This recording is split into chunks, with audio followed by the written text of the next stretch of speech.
montre aujourd'hui comment j'ai choisi de réaliser mon agenda pour cette année avec la collection de papier Bo Bunny Somewhere in Time.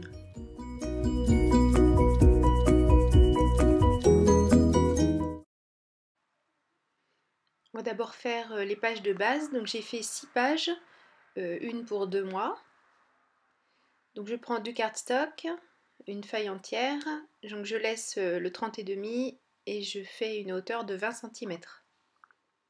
Donc ce sont des pages toutes simples, on fait juste 2 plis, un à 14,9 et un à 15,6. Alors les mesures peuvent vous paraître un peu bizarres, mais c'est important de les respecter. Enfin en tout cas dans mon cas, moi j'ai choisi de laisser une marge de 7 mm qui correspond à peu près à la largeur du ruban que je veux utiliser à la fin, vous verrez à la fin. Donc voilà, tout simplement, la page est réalisée. Ensuite, je fais une pochette intérieure ton sur ton. Je coupe les angles de manière à avoir une jolie finition. Bon là, je prépare deux pages en même temps, mais pour une page, on n'a besoin que d'une pochette ton sur ton. Je marque bien mes plis.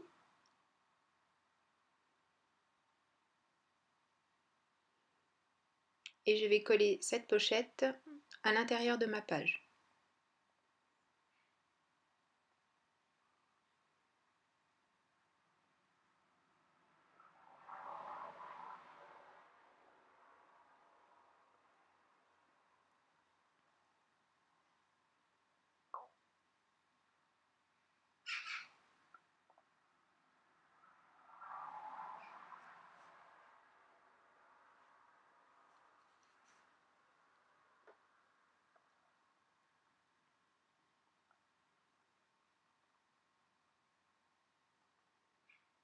Donc voilà une page terminée. Bon, c'est une autre couleur, mais c'est parce que j'ai donc 3 couleurs différentes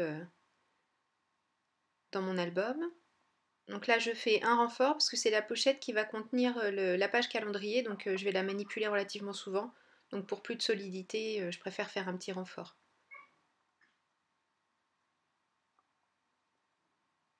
J'arrondis les angles.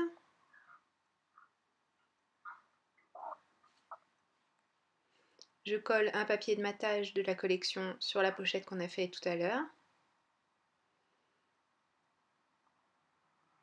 Et là je vais réaliser une page sur laquelle je pourrais venir mettre des photos, des petites notes avec un trombone.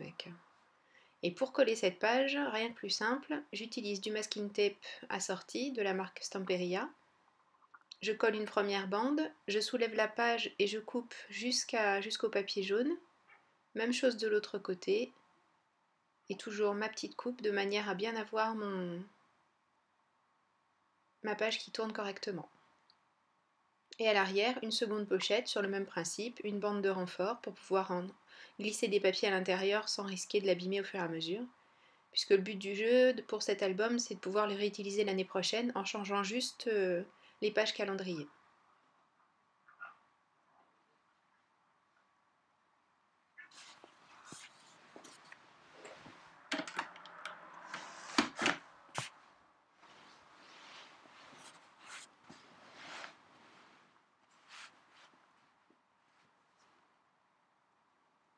À nouveau, j'arrondis l'angle, je passe ma distress, et voilà, la page est terminée.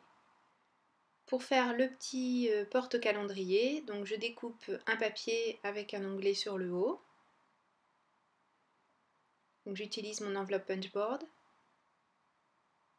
et j'enlève les 2 morceaux de papier de chaque côté de manière à obtenir l'onglet et j'arrondis les 4 angles. De la distress toujours. Là j'utilise Vintage Photo.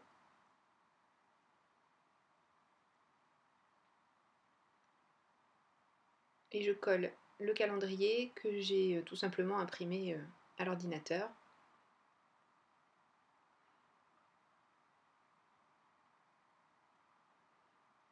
Sur un morceau de papier, j'ai écrit le nom du mois, donc je découpe, un peu de distress et je colle à l'endroit désiré.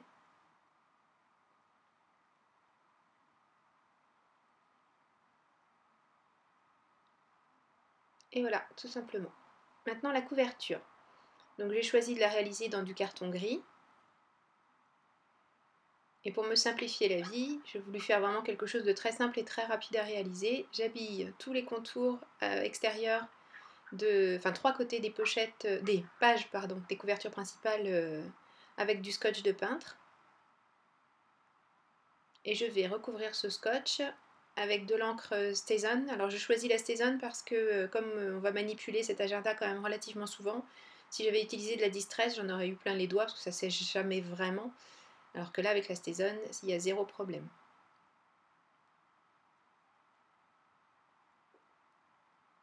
Donc je prends tout simplement mon encreur que je passe sur les tranches de ma couverture. Et ensuite, avec une lingette bébé, mais sèche, une ancienne que j'ai gardée, je l'étale bien correctement sur toutes les arêtes, toutes les tranches de ma couverture. Ensuite, je prends de la toile de reliure. Je mesure à peu près ce qu'il me faut par rapport à mon dos de couverture.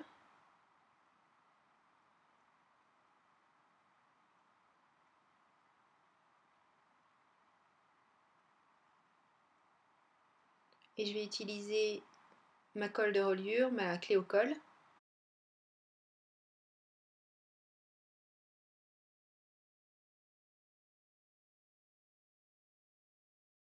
Ce que j'aime bien, c'est qu'en l'utilisant avec un pinceau un petit peu humide, on en met moins et ça colle super bien. Enfin, moi en l'occurrence, là j'en ai mis pas mal quand même. Mais bon, elle est vraiment géniale. Avec mon plioir, je passe bien partout pour que la colle fasse bien son travail. J'en rajoute sur les tranches. Je colle ma couverture à côté du dos et pour être sûr d'avoir le bon espacement, je prends l'autre couverture que je mets, voilà, ici pour être sûr que j'aurai bien ce qu'il faut pour que ma page se plie correctement. Même chose de l'autre côté.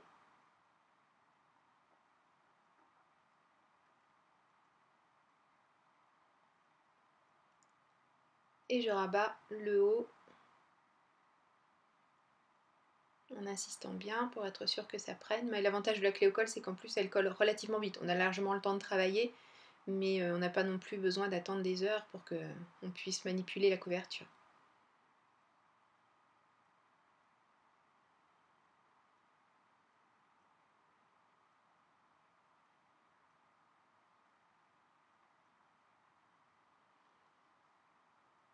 Donc je vais habiller maintenant l'intérieur avec un des papiers que j'ai utilisé déjà pour mes pochettes. Je vais recouvrir en fait exactement l'endroit où se trouve ma bande de reliure.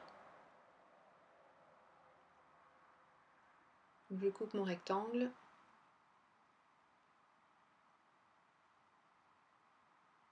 Et je le colle sur l'intérieur de ma couverture d'album.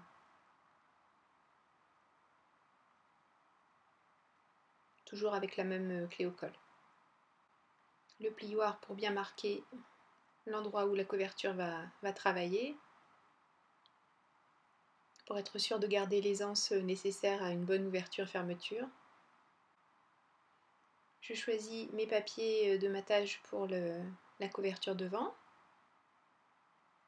Donc c'est une des étiquettes proposées dans la collection, donc j'ai même pas eu besoin de m'embêter à recouper quoi que ce soit, c'était déjà tout prêt. Toujours ma clé au col.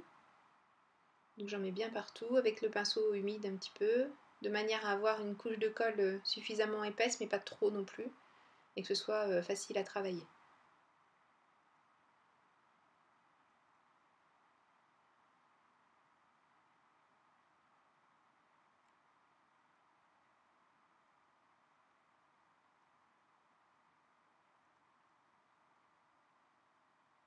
Pour les pages intérieures, je prends là encore un papier que j'ai utilisé pour les pochettes pour rester dans les mêmes tonalités. Avant de coller les pages, oui j'ai oublié, je mets les rubans.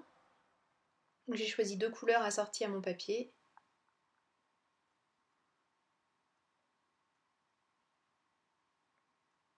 Et je le scotche tout simplement sur l'intérieur de couverture.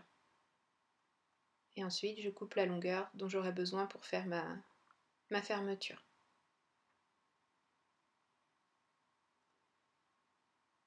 Donc là j'ai une trentaine de centimètres. Même chose de l'autre côté.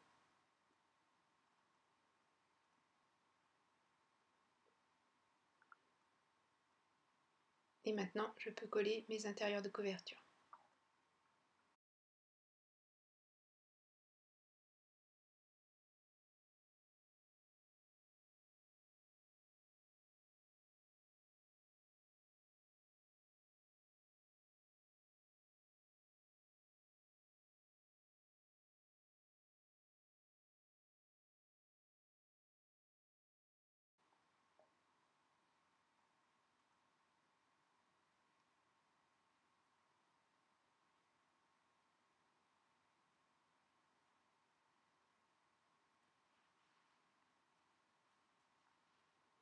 Et voilà! Il faut maintenant qu'on s'occupe du système de reliure. Donc je vais mettre des rivets avec ma crocodile. Et il faut que j'installe 6 rivets côte à côte sur mes 5,5 cm de dos de couverture. Donc je trace des repères à 2, là j'ai choisi de les mettre à 2,5 cm du haut et 2,5 cm du bas. Donc je fais à vue de nez, mais ça a l'air de pas trop mal se présenter. Je fais tous mes trous à la crocodile. Et j'installe ensuite mes 12 rivets, mes 12 œillets.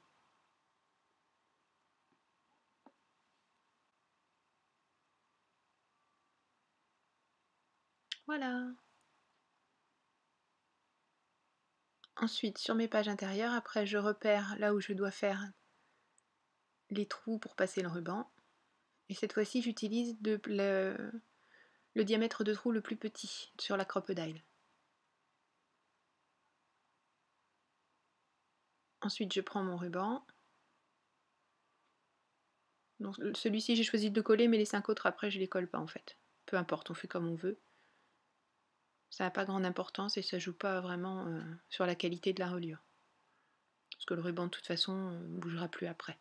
Donc je le laisse dépasser d'une dizaine de centimètres. Je le colle. Et je le passe dans le deuxième trou. Et ensuite, je prends le ruban du haut que je passe dans un des trous du haut. Même chose pour le bas. Mon ruban remonte tout le long de la reliure et je fais un nœud. Moi j'ai choisi de le faire en haut, mais on peut faire en bas, on peut faire au milieu, on peut tous les faire à une hauteur différente. On fait vraiment comme on veut. C'est super simple. Et on fait la même chose pour les 5 autres pages. Et l'album est terminé. Pas plus difficile que ça. Pour décorer ma couverture, j'ai mis des roses en tissu blanche et des rubans que j'ai eu dans les jolis cadeaux que j'ai gagnés sur le site de Natazerti. À l'intérieur, j'ai oublié de le prendre en photo, mais j'ai aussi mis des jolies petites pinces avec des fleurs Vichy qui sont super chouettes. Voilà, cet album est terminé. J'espère que la vidéo vous a plu et qu'elle vous aura donné des idées et l'envie de refaire cet album. Je vous dis à très bientôt. Merci beaucoup. Au revoir.